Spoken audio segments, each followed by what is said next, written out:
Hello and welcome to Sports Update. On Sports Update for this evening, we have a lot of sports stories for you.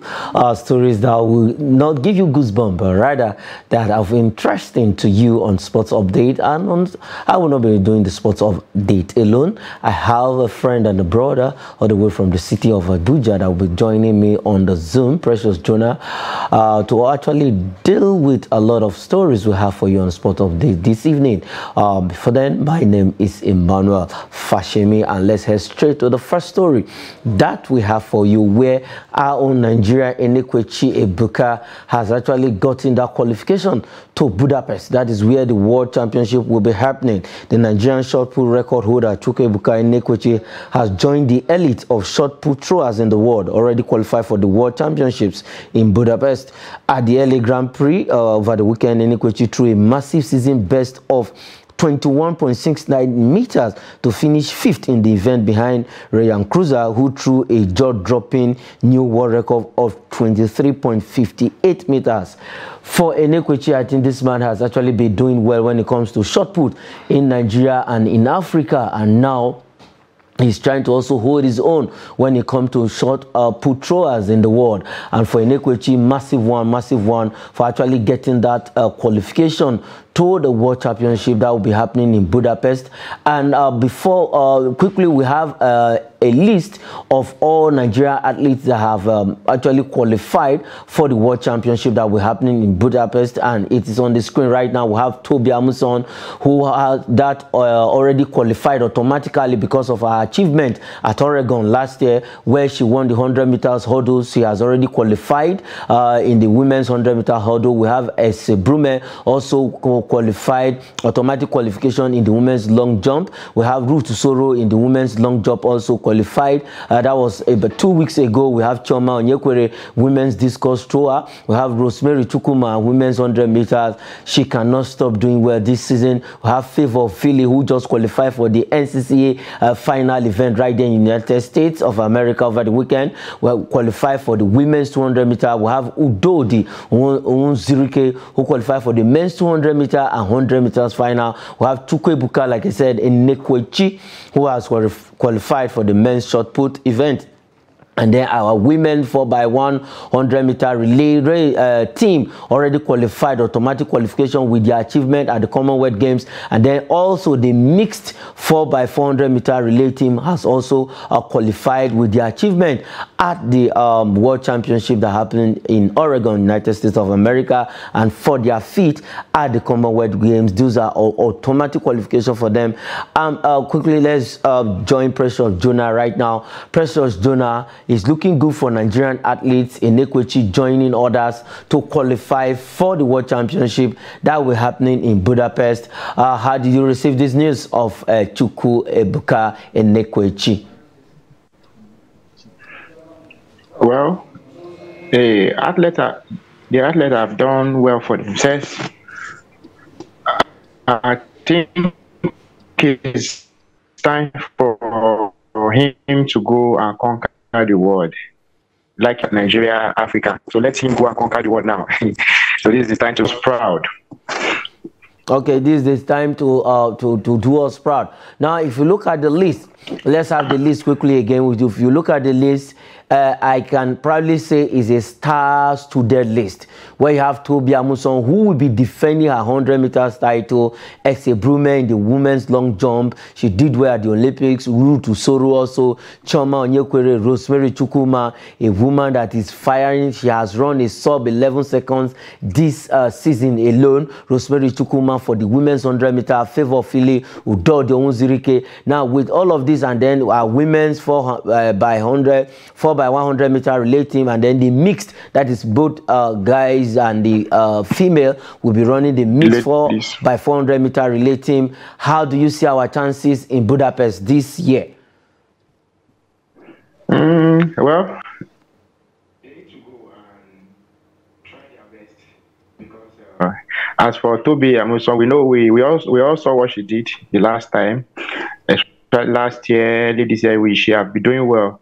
But this is sports. You know, when it comes to sports, you cannot just automatically give somebody first position until you compete again. So Yes, of course. I think it boils down to training. They have trained, they have been trained. So let them go further. Let them go and do us proud, like I said before. I think they all have a chance. They all have a chance.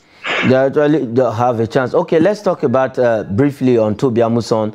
She has not really started well this season. Just a few weeks ago, she bagged a master's degree in leadership and sports management.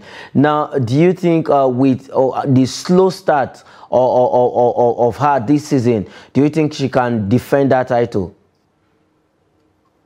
Like I said now, I just said something relating to that now, that this is sport. The people she defeated last time, they are not sleeping, understand? So they must have work on their weakness just to make sure that they defeat her this time. So she too, she's not going to relax. Let her not relax. To train harder if possible, and make sure she retain her title. Thank you. Okay, she retained her title. Let's move away from athletic story and head straight to Argentina, Buenos Aires, where the Flying Eagles lost. Despite their loss to Brazil, they qualified for the round of 16, and they will be playing another dreaded South American side, a team that has been a pain both at the junior level and at the senior level to Nigeria. Now, the Flying Eagles will be tackling Argentina come Wednesday. At first. What is our chances against the Argentines? We've never beaten them at this level before. Our best outing came in 2015, where we actually where we lost 4-2. It ended 4-2. It ended, and the only feat we were able to achieve against them was in 2005, where we actually played the final. Yes. The final, and we thought we were going to win that tournament. Messi and the rest of them actually never gave us that chance to actually win it. Now we will be playing the Argentines because of what happened. If we had finished that group first or second, probably we would have been avoiding, maybe we would have met Argentina. But now we will be playing Argentina come Wednesday in the round of 16. Big one. Do you think we'll stand a chance against the Argentines? And let's not forget they are the host. Oh, okay. This is kind of chance where you get when you finish third in the tournament like this. Tournament that has best losers. You know, we finished third. Although we all have 6 points, we qualify as best loser due to what goal differences between Italy and Brazil. Okay, I watched their last game against Brazil. I watched the game. If we play the same way we play Brazil against Argentina, I think we are coming back to Nigeria, because Argentina, Brazil, you know, they play similar football. They are from the same region. Yeah. So the coach really need to work. I watched that game very well. They need to work on the defense seriously. So, but to me, if I'm to rate the chance against Argentina, being the host, like you said, they are the host country. You know, when you are playing against the host country, you are playing against the fans, everybody. So I think it's 70-30 to Nigeria. 70-30%. Now, okay, if like you mentioned that you watched the game, the last game they played against Brazil, that was on Saturday now. What do you think the coach should do to actually get the better side of Argentina, probably get us a win? Tactically, if you watch that Brazil very well, especially the first half, I watched the first half. I did not finish the game because I was not happy with what I was saying. If you watch the game very well, we started the game very well. We marked them, mark to mark, you know, showing that our African strength. But later, we started losing our strength, and they capitalized on that. They were more tactical than Nigeria. So I think where we are lacking is tactical. Tactically, we are not good. They are better. So Argentina, I know Argentina will come with such tactics. So tactically, they need to work on our player tactically. Okay, need to work on our players tactically. We'll still come back on Nigeria. Yes. On Nigeria, but let's have the standings. How the round of 16 has been paired. Those that will meet each other is sad that we don't have our own African champions. That is Senegal. They crashed out after 2 draws in their group, and right now we just have 2 African countries. That is Nigeria and Tunisia. And then these are the round of 16 pairings. We have USA who will be playing New Zealand, Argentina against Nigeria, like you already know, England against Italy. That's the cracker. Uzbekistan will tackle Israel. Colombia will play Slovakia, the fantastic Colombia team. Gambia is surprising team. Gambia will be tackling Uruguay. Ecuador versus South Korea, and then Brazil. Brazil will take on Tunisia. Brazil that actually defeated Nigeria. Now they will be taking on a North African team. We still have 3 African teams. Only Senegal, who is African champions, have bowed out of the tournament. Now, if you look, let's look at the 2 other African teams that are there: Brazil, Tunisia, and then Gambia against Uruguay. 2 of us will be playing the South American team, and then, in fact, all the remaining 3 African teams will be playing against the South American teams that are from the same region. Now, what is the chances of Brazil, Tunisia against Brazil, and then Gambia against Uruguay? Okay, I don't really give you Gambia a chance before this tournament, so they really surprised me so far. So I think there might be a surprise between Ghana. Gambia might just take it. Then Brazil, I'm not giving any chance to Tunisia to beat Brazil. Brazil will still beat Tunisia. You are so sure that Tunisia is going to lose that game against the Brazilians, the Samba boys as they are called. Okay, now back to Nigeria. What is your scoreline? Argentina, Brazil. Argentina, scoreline. Argentina, Nigeria. Yeah. Okay. Argentina, Nigeria, 3-1. 3 in favor of Argentina. 3-1 in favor of Argentina. They will come and chase you away from this country, or maybe you are from Argentina. We don't know. Okay, we just hope that the Flying Eagles do us proud come Wednesday when they take on the host Argentina, because this is a dreaded game. But I believe the boys can actually get the job done. That's why they are the host. We can hold our own. We are not pushovers. Nobody gave us the chance to even qualify into the next round, barring the kind of group we were paired in. And for us to finish with 6 points in that group actually speaks volume of the team. And let's see what we can do against the Argentine, because on that day we will be playing against 11 players on the pitch, and then the 12th player is going to be the fans. Probably these boys will bring their head down and get the job done and do us proud. If we beat Argentina, nobody will cry over it. It's going to be a big plus for the Flying Eagles. Let me just, I'm wishing them congratulations before time, but let's see what will happen on Wednesday. They should just go out there and do their job. Let's move away from the Under-20 World Cup happening in Argentina and head straight to the bar, that is Basketball League Africa, where Al Ahly of Egypt have been crowned champion for 2023. We have our own Kwara Falcons who actually qualified for this tournament, because all champions of the Basketball League in all of the African continent plays this tournament, but Kwara Falcons couldn't qualify from the first phase. They bowed out after losing all their matches they played at the qualifying series. And right now, Al Ahly of Egypt has actually they defeated Douanes of Benin Republic to actually win the tournament for this year 2023. Al Ahly are crowned champions of BAL Africa. Precious, I think this team has actually dominated. Them and teams from Angola have dominated BAL when it comes to this competition.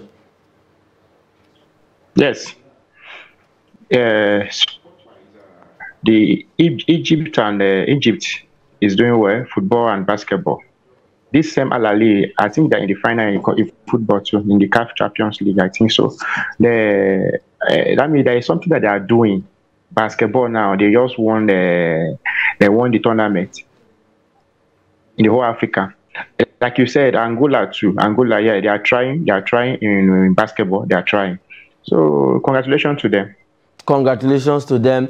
our own Kwara Falcons, who actually won the basketball league in Nigeria, couldn't qualify in the qualification series in the first phase, and they bowed out of that tournament after losing all their matches.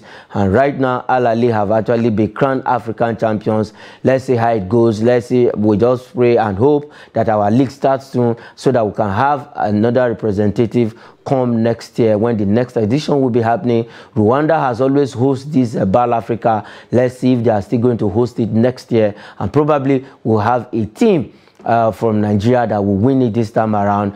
Congratulations to Al Ahly of Egypt of actually winning this coveted trophy. Let's move away from there and head straight to Italy, where matches went down over the weekend with one match to go in the Italian Serie A, and for our Victor Osimhen is edging closer at winning the Golden Boot. He got the goals for Napoli, where they actually played a draw with Bologna. 2-2 it ended. These are some of the results over the weekend. AC Milan has actually shown class against Juventus this season, beating them in all meetings. 1-0 it ended. They were beaten at their Allianz Arena at their home ground, 1-0. And then Hellas Verona and Empoli has to share the spoil. 1-1 it ended, like you heard. Bologna and Napoli, 2-2. Victor Osimhen probably will win. At least he's far away from Lautaro Martinez now on goal standings, on goal scorer chart. And then Monza also lost at home to Lecce, 1-0 it ended. And then Lazio had to, in fact, had to fight it out to actually defeat Cremonese. 3-2 it ended. Let's have the table. Let's see how it's standing. Let's not forget that Napoli has actually won the league. They are champions. They are just playing some of these games to garner points and then probably maybe set some record.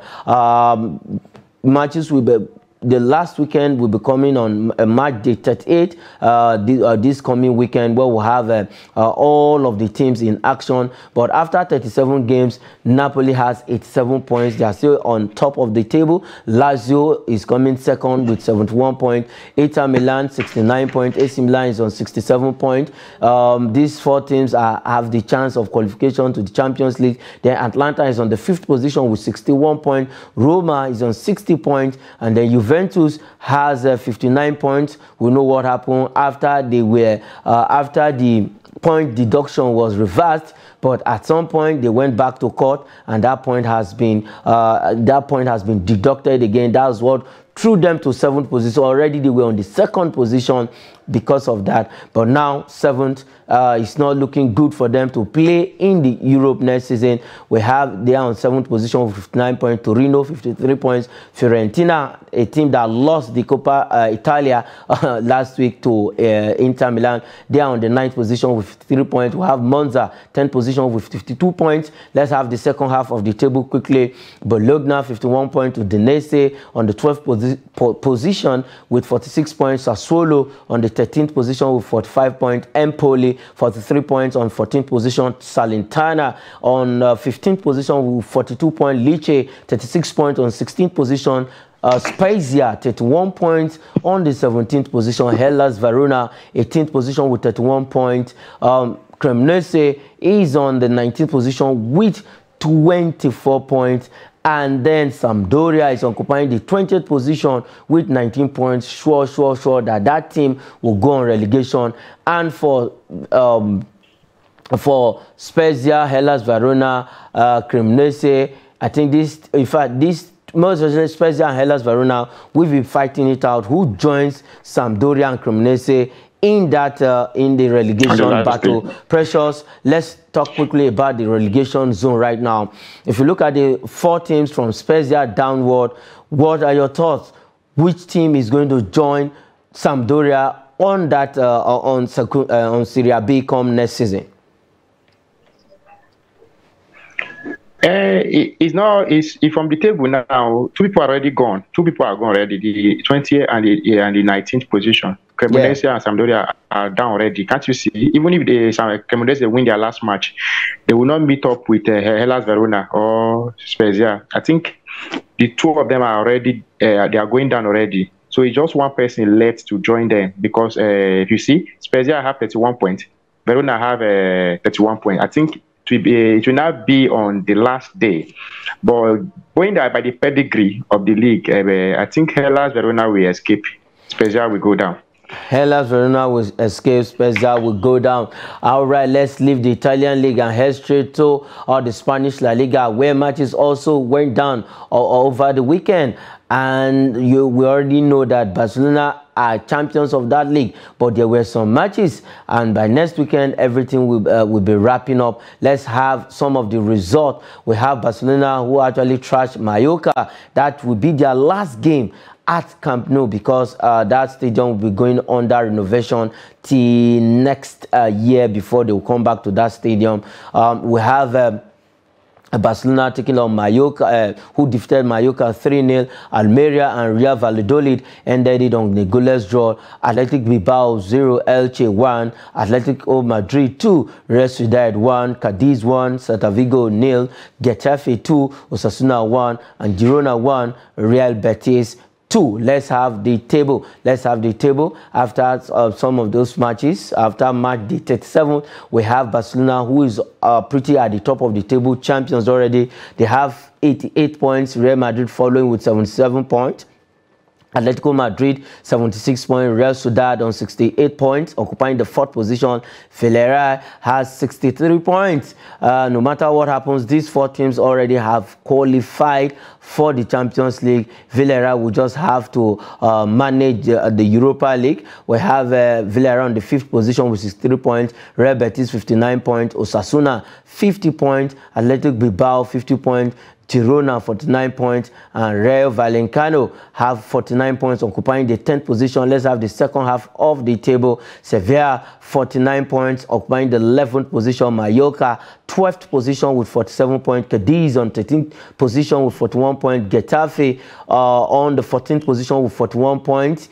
We have Valencia occupying the 15th position with 41 points. Almeria is on 40 points, occupying the 16th position. Celta Vigo is on the 17th position with 40 points. Real Vallecano on 39th point with on the 18th position. Espanyol has 36 points on the 19th position, and Elche, they have actually added some points to their 14 points. By this time, 4 weeks ago, they were on 13 points, but right now they've actually gathered some points to have 24 points. Now, Precious, Barcelona cruising home. Their last match at Camp Nou, because Camp Nou will be going under renovation, they had to do it in a very fashionable style by beating Mallorca 3-0. It ended.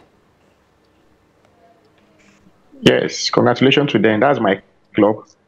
Congratulations to them. So let the renovation go on, and you see next season, so that we start brand new again. Next season you start brand new. Okay, let's move away from the Spanish La Liga and head straight. We are still staying in Spain though, but a different story right now, where Brazil is confident that Carlo Ancelotti will become their next coach. There have been talks all around the media that Carlo Ancelotti will actually leave Real Madrid at the end of the season to become the head coach of the Samba Boys of Brazil, the senior team of national team for men's team of Brazil. Do you see Carlo Ancelotti actually leaving Real Madrid to go and be coaching the Brazil national team? Why? Yeah, why not? He has done well at Madrid. He did well last 2 seasons, winning the Champions League. Sorry, last season winning the Champions League, but this year he tried to semi-final. I think this is time for him to go and try national team. I see him taking the job.